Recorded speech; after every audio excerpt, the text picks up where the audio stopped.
Hello again. This is about the e30, getting it ready for the rally, which is 3 weeks yesterday to go. So I'm sort of getting there, but I've still got quite a bit to do. We've got shiny bits. So these are the new extinguishers that need to be fitted. They're FIA approved, as opposed to the old ones that I think there was no control over servicing the old ones, whereas these ones, yeah, there's a bit more regulation on it. So it's for the better. They're bigger, and hopefully they're better at putting fires out. So lots of bits and pieces to go through. I'm hoping that the pull cable will, oh, it does still work good, will fit. It depends. The previous extinguisher sat on the bracket, so I'll have to see if the new one fits there, because it's recommended they're fitted face parallel, running parallel with the car, as opposed to horizontal. But the handheld was here, so probably I need to clean this up a bit. Let's get a bit messy. Yeah, so I'll try and get the new handheld there as well. Where the existing extinguisher went, the only way I can adjust these bolts is to drop the fuel tank, which I'm not planning on doing at the moment. I will be doing it sometime. So I've been thinking about putting it behind the driver's seat, then it'll sort of balance out the weight of the battery. The front one will fit where the other one did go once I clean the floor up. But I think what I need to do is read the instructions before I start mounting anything, just to make sure nothing's changed and it's all as it should be. Right, these are the nozzles that come with the extinguisher kit. It says your system is supplied with 6 nozzles. A minimum of 2 must be fitted in the cockpit. A minimum of 3 should be fitted in the engine bay. All 6 nozzles must be used. Right, so I'm gonna do it with these 2 because they're different. So I presume they're for the cockpit. So I'll have them under the dash, pointing at your legs, I'm guessing. And then it can join into this T, which can have one tube coming out feeding this one, which will be in the bonnet about there, and then that one which can go in the corner pointing at an angle to the middle of the engine. I know they spray it at quite a wide angle, and the same the other side, so the pipe will go in and branch that way. So that's, yeah, pretty straightforward. You get new pull cables, you can get the bolts to bolt the brackets down. Now I have to put 4 bolts on each foot, so that's 8 bolts, and then 1, 2, 3, 4, 5, 6, 8 bolts there, yep. And then there's 2 bolts to bolt the handheld down. So at least I've got somewhere to start now. I've drilled the holes, I want to see, for the extinguisher mounting to go on. I'm just going to hoover that mess up first. But I've got the glue gun on the go, because the idea being I'm going to glue the bolts upwards from underneath, and that way they're not going to interfere with the tank guard, because I'm sure the tank guard gets bolted in along that same area, and I don't want the bolts pointing down because they'll get in the way. The plumbed in extinguisher is done. I've just run the pipe along the gearbox tunnel where it goes into a T. So one side comes up to here and then goes through the bulkhead in the engine bay, and the other side goes up to there. There's a nozzle to spray at your feet. So that's both the driver and the navigator covered. It's not allowed to spray in your face, but they do quite a wide angle, these sprays. Out the bulkhead, this side goes to that nozzle there.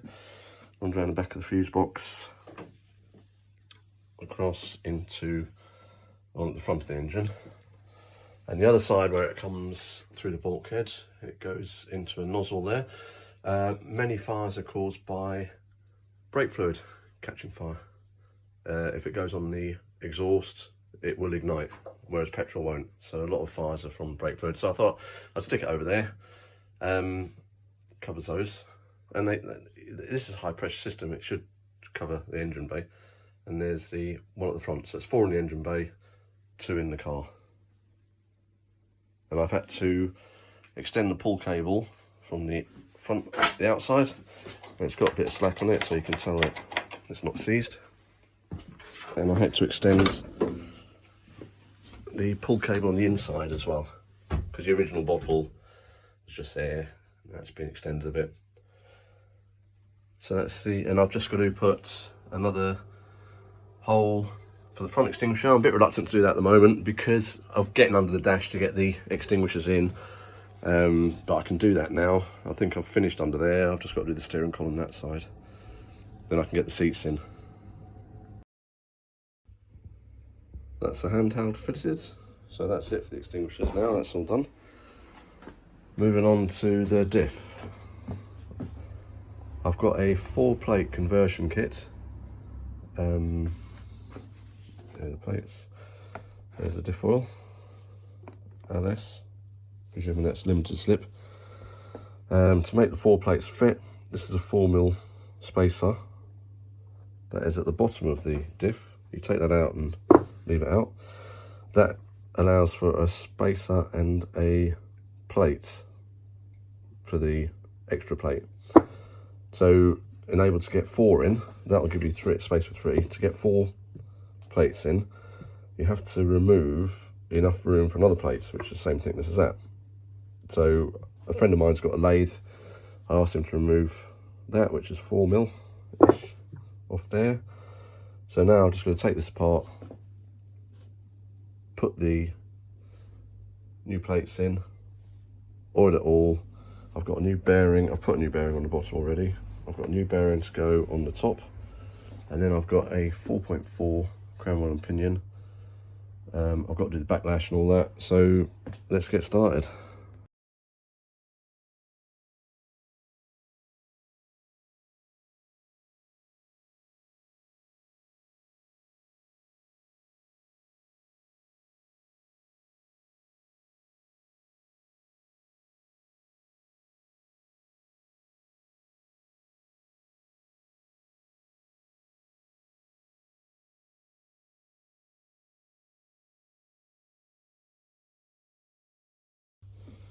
Okay, I've put it all together. I've oiled it all. I did it on time lapse, but I thought it might be interesting to see how I've done it anyway. There is 3 washers at the bottom. That's just a flat washer that goes in first. Then it's got that's a concave washer. So I put it so its widest point is pushing this up,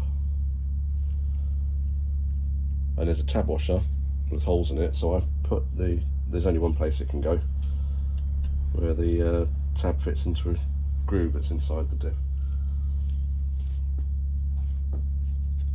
And we've got another concave washer, but a big one this time.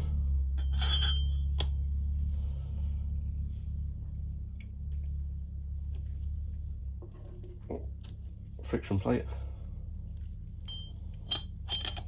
These are well oiled. No, sorry, that's a spacer. That's not a friction plate. This is a friction plate. Then another spacer.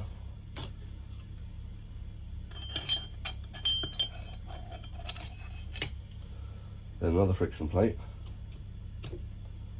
So that's the 2 plates at the bottom. Then we can put in the casing for the spider gears. This is the one that got cleaned up, so it's come up quite well.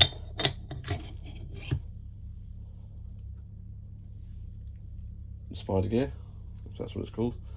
Right, you have to get this through both the friction plates. That's 1, 2.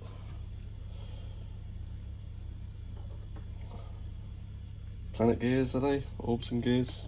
Spider gears. There's only one place they can go.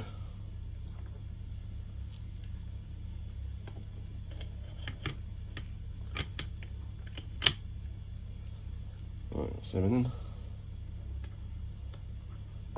They call it this pressure plate. Oh, I need to put the spider gear in first.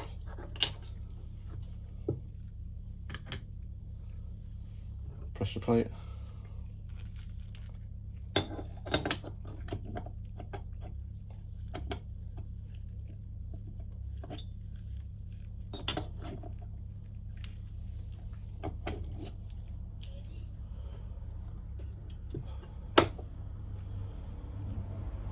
We'll call that the spider plate. This is the pressure plate. Spacer. Another pressure plate. Another spacer. And then another beveled gear, a beveled washer. And then we have the washer with the holes in it, a beveled washer and a flat washer. You have to sort of put your finger in and hold it while you're lining it up, but I want to try and get it in the right place. So I'm going to put some bolts in just so it as it goes down it's lined up with the bolt holes. These aren't the bolts I'm going to get used because they're far too long. Trouble is when you let go of it, let's put this one in.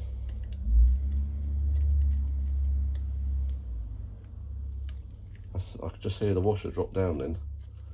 So hopefully it's going to stay in the right place. Because I'm going to press this. And when it's pressed down, then I can put the proper bolts in. There, and I'm going to Loctite them. I'm not sure, yeah, I'm pretty sure they're supposed to be because they were Loctited when they came out, unless it's been apart before. But now I'm going to move it over to the press.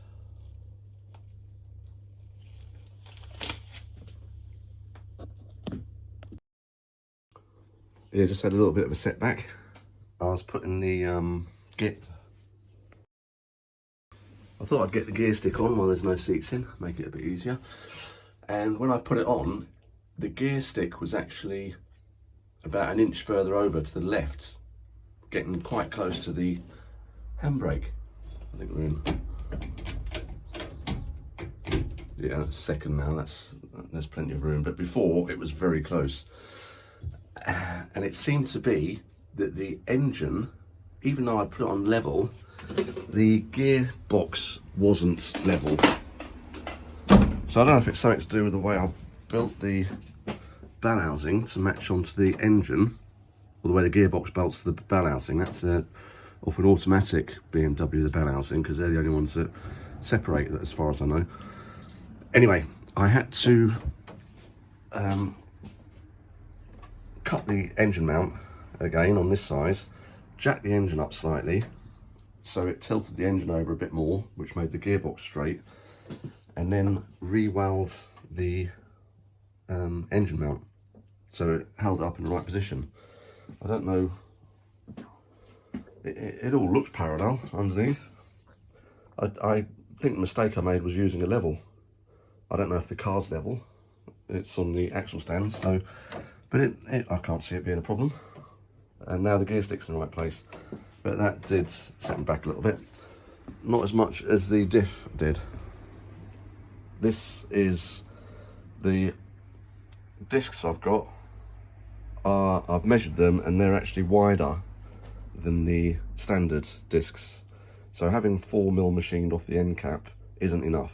Now the problem I've got, if I machine more off so I can get the end cap to shut, it goes down further than that, but it's still about a 2mm gap before you can get it any closer. And I've had it in the press and I'm not going to put any more pressure on it because it's going to start breaking things.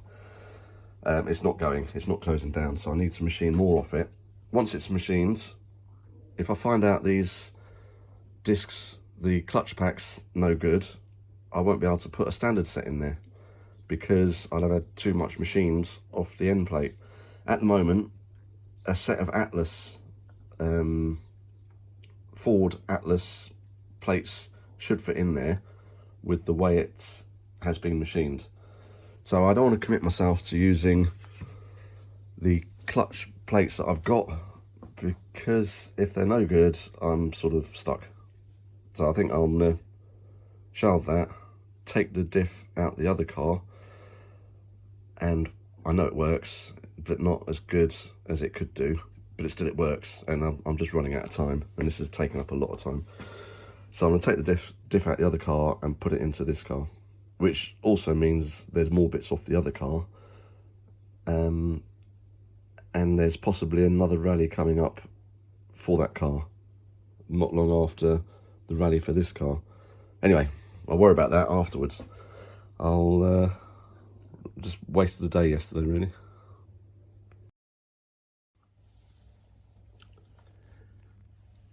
These, I've got my money's worth out of these ones. I think they were left a little bit too long. These pads I use are so aggressive. That's what the discs used to look like. Mind, they weren't black. I'm not sure what the black's about. But these brakes and pads, they're incredible. They're so good. I'm really pleased with them. Non-servo, and I hate non-servo brakes, but these seem to work. Quesmead, they're the company. I told them what I wanted, and they just sorted the pads out for me, so to get it working. But yeah, hopefully they will last. I think I brought a spare set just in case. It wasn't until I was doing a rally at Bovington. I noticed they'd started to go, and it wasn't long, especially at Bovington, because you're doing some hard braking there. So they were due a change. These are the two diffs. That's an ATB, and that's a plated 4-plate diff, which it works, but it's not as good as it could be. That's why I was rebuilding the other one. But seeing as the other one doesn't want to be rebuilt, I'm going to put, sorry, it's the wrong way around, that's a plated diff. I'm going to put that back plate on that diff so I can put it in this car, and that one is going to possibly go in the road car, because I've never driven a car with an ATV diff, not rear-wheel drive, just to see what it's like. I've had one before. I just sold it straight away because I'd always presumed I preferred a plated diff, but I'll give it a go and see. Hello again, we're getting there. I've had a bit of an issue with the engine having to come out again, which has set me back a little bit, and diff rebuilds and what have you. But we're getting over that. I'll just run you through what we've been doing. The clutch release bearing in there was that one, and apparently you're not supposed to use a flat one, you're supposed to use a curved one. That's the original one I was using. That's the original BMW one, and then I made a sleeve to go inside to get it what I thought was the right sort of diameter. But then that wasn't ideal for what it did. So that's a Ford Cortina one, and this is the clutch arm off the Cosworth engine that I got the clutch out of, and the release bearing had 2 recesses in the sides, and it would sit on there. It had some lock wire going around it to hold it in place. Obviously that's a Ford one that stuck out the side of the bell housing, so it wasn't any good to use in the BMW one. I'll show you what I've done to the BMW clutch arm.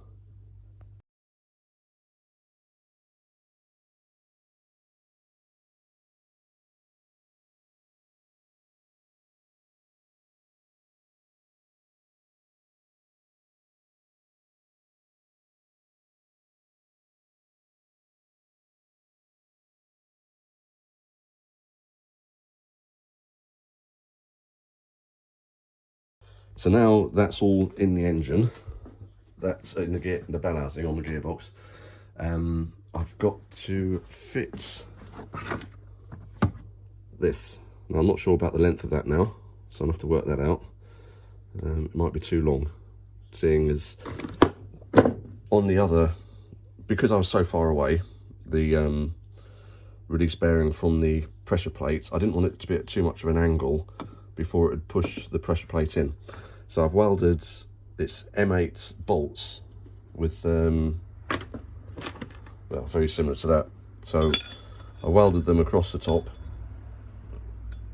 and then cut it so I could slide the release bearing it located on the actual bolts. So my theory is it's pushing it out further, so I shouldn't have to go so far out with that, but I don't know until I've tried it out. That's my next job.